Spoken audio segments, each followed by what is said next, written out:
Good morning genius students, class 6th। हमने history का chapter read किया था, उसके कुछ पैराग्राफ्स बाकी हैं, तो हम आज उन्हें रीड्स करेंगे अच्छे से। तो आप अपनी एसएसटी की बुक निकालिए।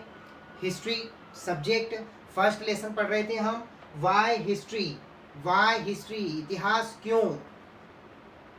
पेज नंबर 8 हम पढ़ेंगे सोर्सेस ऑफ इंफॉर्मेशन।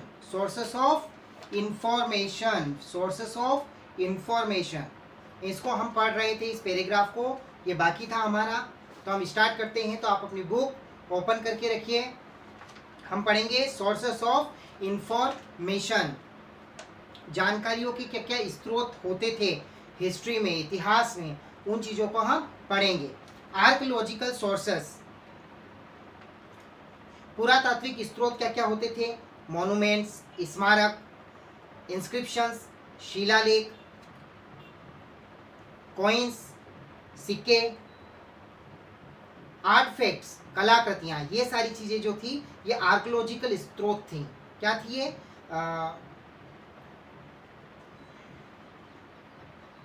पुरातात्विक स्रोत। और इसमें एक और डिवाइड कर रखा है, लिटरेसी सोर्सेस, साहित्यिक स्रोत में क्या चीज़ें होती हैं? रिलीजन्स, धर्म के आधार पर पता करते हैं हम। सेक्युलर, धर्म निरपेक्षता के आधार पर पता करते हैं। एंड फॉरेन अकाउंट्स, विदेशी जो हमारे यहाँ ट्रेवलोग आए थे, जो विदेशी यात्री यहाँ पर आए थे, और वो अपने ब्यौरे, खाते, अकाउंट, अपनी जो राइटिंग की गई कापियाँ हैं, वो खाते छोड़ गए यहाँ पर, उनके द्वारा भी हम इतिहास के बारे में जानकारी लगाते हैं। तो सबसे पहले आज हम पढ़ेंगे आर्कियोलॉजिकल सोर्सेस। अब आर्कियोलॉजिकल सोर्सेस किसे कहा जाता है? पुरातात्विक स्रोत किसे कहते हैं? The study of the remains of the past through the materials left behind by human beings is called archaeology. The study of the remains of past, भूतकाल में अध्ययन के जो अवशेष छोड़े गए हैं, किसके द्वारा? मटेरियल, वस्तुएं छोड़ी गई हैं, किसके द्वारा? प्राणियों के द्वारा उसे हम आर्कियोलॉजी कहते हैं, पुरातत्व कहते हैं। क्या कहते हैं उसे? पुरातत्व। दिस रिमेन्स इंक्लूड, इन वस्तुओं में क्या क्या चीजें आती हैं, है ना? इन स्रोतों में क्या क्या चीजें आती है? वेपन्स, हथियार, टूल्स, उपकरण, कॉइन्स, सिक्के, आर्टिकल्स ऑफ डेली यूज, जो डेली रोजमर्रा के काम के जो उपयोग में आने वाली सामग्री है, उसे कहते हैं articles. They are called archaeological sources of history. और इन्हीं सारी वस्तुओं को पुरातात्विक स्रोत कहा जाता है इतिहास में। A person who studied about the remains of the past is called an archaeologist.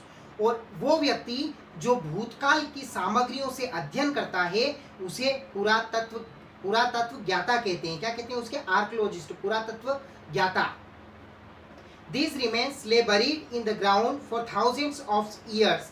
और ये जो अवशेष थे, रिमेन्स, जो चीजें होती हैं, ले बरीड, मिट्टी के अंदर दफन होती है, in the ground for thousand of years, बहुत हजारों साल पहले। And A mound of soil, mound means होता है ढेर, मिट्टी के ढेर में, बिल्ड्स ओवर देम, मिट्टी के ढेर में दबी हुई रहती हैं।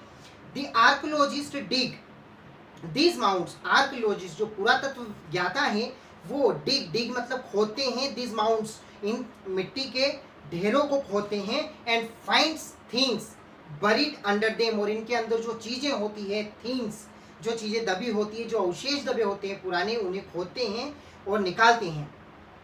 ईच ऑब्जेक्ट इज फोटोग्राफ, और इन वस्तुओं का, ऑब्जेक्ट मीन्स होता है वस्तुओं का, इस फोटोग्राफ, वो फोटो लेते हैं। And labelled according to the layer in which is was found, और उसके ऊपर एक लेबल लगाते हैं, एक चिट्ठी लगाते हैं, जिससे उन्हें पता चल जाता है कि कितनी मिट्टी में, कितने अंदर तक दबी हुई मिट्टी में से ये चीज निकली है।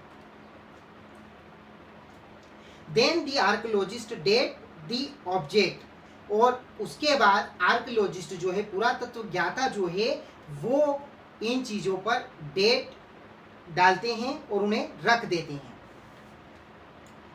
अब हम पढ़ेंगे काइंड्स ऑफ आर्कियोलॉजिकल सोर्सेस। अब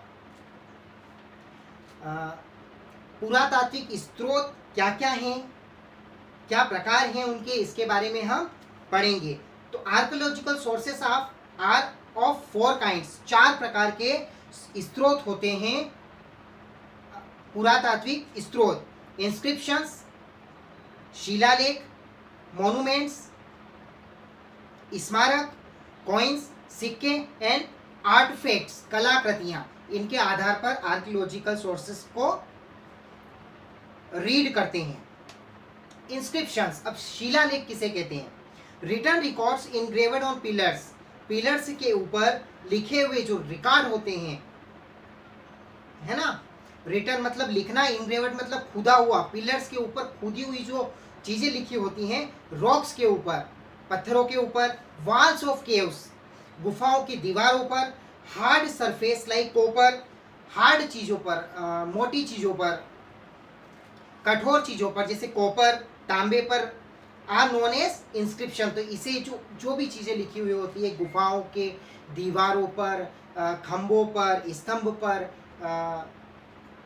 चट्टानों पर और पीतल की प्लेटों पर, तांबे की प्लेटों पर लिखी होती है, उसे हम इंस्क्रिप्शंस कहते हैं। Inscriptions also contain script. Inscription जो है, शिलालेख जो है, अपने आप में रखते हैं script and language of old times. Script और लैंग्वेज, उस समय की भाषा उस पर लिखी होती है। They can be understood only by decipherment, they can be understood, और उसे बहुत आसानी से समझा जाता है, उससे स्पष्टीकरण हो जाता है। डेसिफरमेंट मीन्स स्पष्टीकरण हो जाता है कि ये किस समय के चीजें हैं, वस्तुएं हैं, है ना। तो ये होते हैं इंस्क्रिप्शंस। अब हम पढ़ेंगे मोन्यूमेंट्स। मोन्यूमेंट्स मीन्स होता है स्मारक। स्मारक चीजें बहुत सारी बनी होती है, जैसे कि हम ताजमहल देखते हैं, है ना, जिसे मुमताज की याद में शाहजहां ने बनवाया था। तो वैसे ही मोन्यूमेंट्स, टेम्पल्स, मंदिर, टॉम्ब्स, मकबरे, पैलेसेस जो राजघराने होते हैं वो, एंड फोर्ट्स जो किले होते हैं वो, having historical importance are known as monuments. इसके अलावा और भी बहुत सारी चीजें होती हैं जो इतिहास में महत्वपूर्ण होती हैं, उन्हें ही क्या कहा जाता है? मोन्यूमेंट्स कहा जाता है, स्मारक कहा जाता है। Monuments provide valuable information about the time they were built. Monuments, स्मारक जो है वो हमें वैल्यूबल इंफॉर्मेशन प्रोवाइड करवाती है। प्रोवाइड मीन्स उपलब्ध करवाना, वैल्यूबल मतलब महत्वपूर्ण, इंफॉर्मेशन मीन्स होता है जानकारी, about time they were build, कि वो किस समय में बने हुए थे। द नालंदा यूनिवर्सिटी, नालंदा महाविद्यालय, the caves of Ajanta and Ellora, Ajanta और एलोरा की गुफाएं, दी सांची स्तूपा, सांची के स्तूप, and the shore temple are example of monuments build during the ancient period. वो एग्जाम्पल है, उदाहरण है कि वो प्राचीन युग में बने हुए हैं। कॉइन्स, अब हम पढ़ेंगे कॉइन्स। कॉइन्स मीन्स सिक्के। Coins help us in finding the history of kings and their dynasties. Coins help us in finding, सिक्के जो है वो खोजने में मदद करते हैं इतिहास किसका? राजा और उसके राज्य का। The coins issued by Samudragupta tells us that he was a devotee of Vishnu. The coins issued by Samudragupta, Samudragupta के राज्य में जब शासन में जो सिक्के निकाले गए थे, टेल अस, वो कहते हैं, that he was a devotee of Vishnu, कि वह विष्णु का बहुत बड़ा भक्त था। कौन? Samudragupta. Sorry. Coins often had images of God. Coins पर, सिक्कों पर हमेशा से भगवान के चित्र होते हैं। दे वर मेड ऑफ गोल्ड, वो काय के बने होते हैं? सोने के बने होते हैं। सिल्वर, चांदी के बने होते हैं। कॉपर, तांबे के बने होते हैं। अदर मेटल्स, और बहुत सारी धातुओं के बने होते हैं। Coins found in India and foreign lands indicate that there was trade between the two countries. Coins found in India, बहुत सारी सिक्के भारत में हमें खोज में मिलते हैं। एंड फॉरेन लैंड्स इंडिकेट, और वह विदेशी की तरफ हमें इंडिकेट करते हैं, इशारा देते हैं, there was trade between the two countries, कि दो देशों के बीच में व्यापार भी होते हैं। अब हम पढ़ेंगे आर्टिफैक्ट्स। आर्टिफैक्ट्स मीन्स होता है मिट्टी के बर्तन। क्या होता है? मिट्टी के बर्तन, कलाकृतियां होती है। सॉरी, आर्टिफैक्ट्स मीन्स होता है कलाकृतियां। पोटेरी, पोटेरी मीन्स होता है मिट्टी के बर्तन। टूल्स, साधन, सामग्री, वेपन्स, हथियार, टॉयज, खिलौने, ज्वेलरी, आभूषण, etc आर कॉल्ड आर्टिफैक्ट्स। इन्हीं चीजों को हम क्या कहते हैं? कलाकृति कहते हैं। कि पुराने समय में राजा कैसे गहने पहनते थे, बर्तन कैसे होते थे, उनके हथियार कैसे होते थे, जो खिलौनों से बच्चे खेलते थे वो कैसे होते हैं, इन्हीं सब चीजों को कलाकृति कहते थे। Artifacts such as painting and sculpture help us in forming an idea of the cultural life of the people.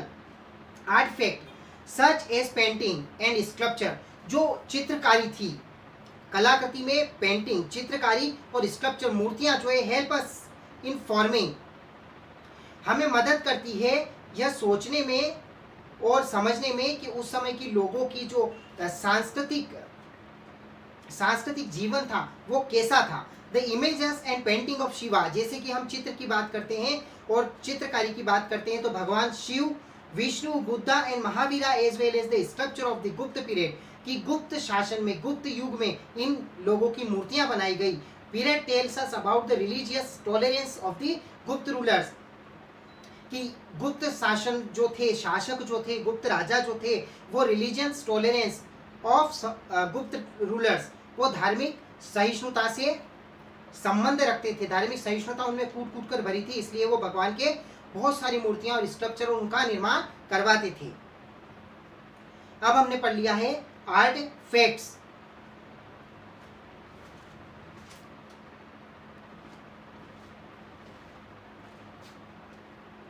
अब हम पढ़ेंगे लिटरेरी सोर्सेस। लिटरेरी सोर्सेस में क्या क्या बताया मैंने, क्या क्या चीजें आएगी उसमें? रिलीजियंस, धर्म, सेक्युलर, धर्मनिरपेक्षता, फॉरेन अकाउंट्स, जो विदेशी लोगों के लेखा जोखा है, जो लिखे हुए चीजें छोड़ के गए हैं यहाँ पर, जिनसे हम इतिहास के बारे में जानने में मदद मिलती है, उसे हम कहते हैं फॉरेन अकाउंट्स, उनका लेखा। तो उनके बारे में हम पढ़ेंगे। Literary sources are records and evidence that are available of our past in written from as known as literary sources, जो भी सबूत, evidence, record that are available, जो भी उपलब्ध हैं, ऑफ आवर पास्ट, हमारे भूतकाल का जो लिखा हुआ है, रिटर्न फॉर्म जो लिखा हुआ है, नॉन एज लिटरेरी सोर्सेस, उसे हम कहते हैं साहित्यिक स्रोत। मतलब जो भी चीज़ें पास्ट की, हमारे भूतकाल की लिखी हुई चीज़ें मिलती है, लिखे हुए रिकॉर्ड्स मिलते हैं, लिखे हुए महत्वपूर्ण जानकारियाँ मिलती हैं, वो सब लिटरेरी सोर्सेस में आती है। कहीं में आती है? साहित्यिक स्रोत में आती है। Okay, many of the available literary sources are manuscript, hand written documents. बहुत सारी चीज़ें जो है वो मैन्यूस्क्रिप्ट की जाती हैं। Hand written documents, hand written documents मतलब हाथों से लिखी हुई चीज़ें। Long before paper came into use, और बहुत समय पहले जो है किन चीज़ों का यूज होता था लिखने के लिए? Manuscript were written on birch bark, सनोवर की छाल का उपयोग होता था लिखने के लिए, उसके ऊपर लिखा जाता था। पाम लीव्स, ताड़ की पत्तियों का उपयोग होता था। एंड पार्चमेंट्स, चमड़े के कागज का उपयोग होता था। Inscriptions too are literary sources, इन्हीं के ऊपर जो है साहित्यिक स्रोत लिखे जाते थे। अब हम पढ़ेंगे रिलीजियस लिटरेचर, धार्मिक साहित्य क्या क्या होते हैं। What is religious literature? धार्मिक साहित्य क्या है? Writing based on religious belief and rituals are called religious literature. Writing based, जो लिखा हुआ होता है ऑन रिलीजियस, धर्म के ऊपर, उसके विश्वास के ऊपर, उनके रिवाजों के ऊपर, उसे हम कहते हैं रिलीजियस लिटरेचर, धार्मिक साहित्य। दी वेदास, जैसे कि हम हमारे हिंदू ग्रंथ की बात करते हैं तो Veda. The Upanishad. The Ramayana and the Mahabharata. The Buddhist literature, Buddha के जो साहित्य होते हैं लिखे हुए वो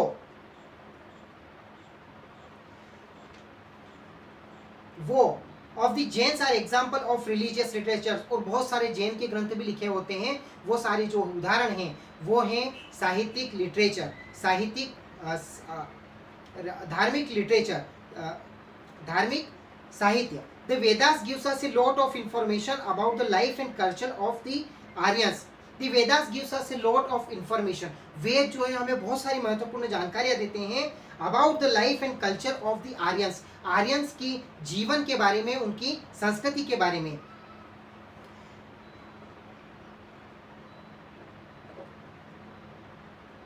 अब हम पढ़ेंगे सेक्युलर लिटरेचर, मतलब धर्मनिरपेक्षता के बारे में पढ़ेंगे।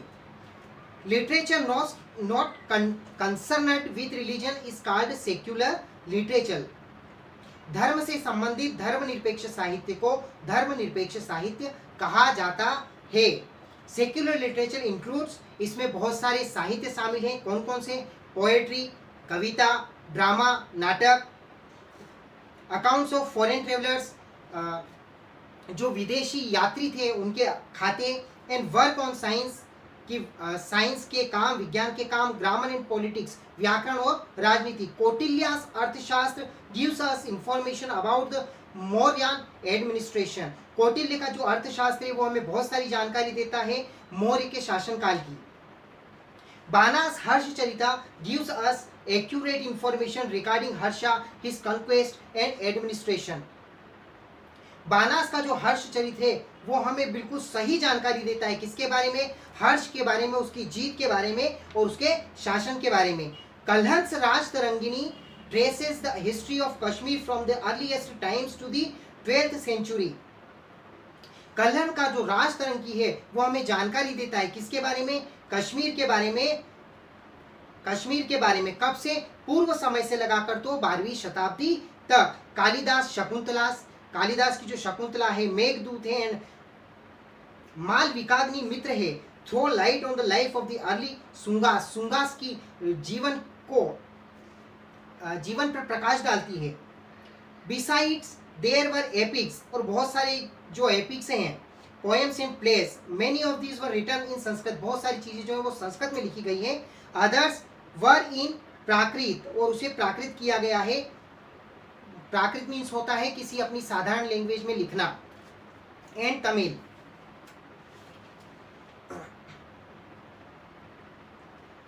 अब हम पढ़ेंगे ट्रेवलर्स अकाउंट, मतलब विदेशी खाते। जो विदेशी लोग यहाँ पर आए थे, यात्री यहाँ पर आए थे, उन्होंने अपने खाते, उन्होंने क्या लिखा अपने देश के बारे में, उन जानकारियों को हम क्या बोलते हैं? Travellers account. A number of foreign travellers visited the country from time to time and have left behind valuable social and political accounts. बहुत सारे विदेशी यात्री जो हैं वो समय समय पर भारत आते रहे हैं और वो बहुत सारी जानकारियां, महत्वपूर्ण जानकारियां और राजनीतिक जानकारियां जो है वो हमारे लिए लेखा छोड़कर गए हैं, वृतांत छोड़कर गए हैं, जिससे हमें जानकारी मिलती है किसके बारे में? इतिहास के बारे में। ओके, तो ये हमारा लेसन जो है फर्स्ट, ये हमारा खत्म हो चुका है। अब हम आगे इसके question answers, choose the correct option, fill in the blanks, true false, ये सारी चीज़ें मैं आपको बताऊंगा कि आपको अपनी कॉपी में किस तरह उतारनी है। तो आज के लिए इतना ही रहेगा। मुझे विश्वास है कि आप अपनी बुक में रीड करते रहे हैं और करेंगे भी सही, और आगे भी जो लेसन में पढ़ाऊंगा उनको आप पहले से रीड करेंगे और उसके बाद जब मैं समझाऊंगा तो दोबारा आपका रिवाइज हो जाएगा। इसलिए जब भी आप पढ़ें तो अपनी बुक, अपनी पेंसिल, अपनी कॉपी कंप्लीट अपने पास रखें, और जो भी जानकारी मुझसे मिल रही है और कुछ चीज़ें समझ में नहीं आ रही हैं तो उसे आप अंडरलाइन करें, और मुझसे 9 बजे से, मॉर्निंग में 9 बजे से 11 बजे तक आप कॉल करके पूछ सकते हैं, मुझे मैसेज कर सकते हैं। तो आज के लिए इतना ही। All the best, thank you very much.